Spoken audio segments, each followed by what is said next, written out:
কবি হুমায়ুন আজাদের লেখা কবিতা শুভেচ্ছার একটা অংশ না বললেই নয়।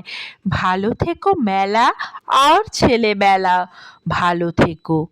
আর এই মেলা যদি বইমেলা হয় তাহলে তো তা অন্য এক পাওনা।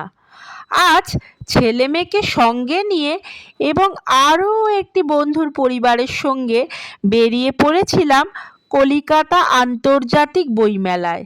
বইমেলায় ঘোরা, নানান জিনিস দেখা, খাওয়া দাওয়া এবং তারই ফাঁকে দেখা হয়ে গিয়েছিল আমার প্রায় 17 বছর আগে দেখা সেই কলেজের বান্ধবীর সাথে।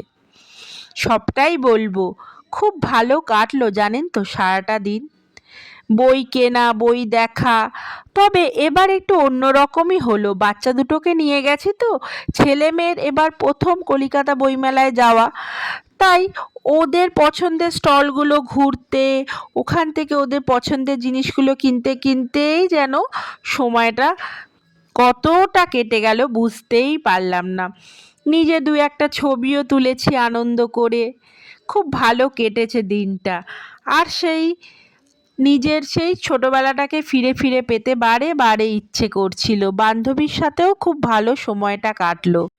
তবে জানো তো এখনকার বন্ধু জয়শ্রী আর তোমরা, মানে ফেসবুক বন্ধুরা।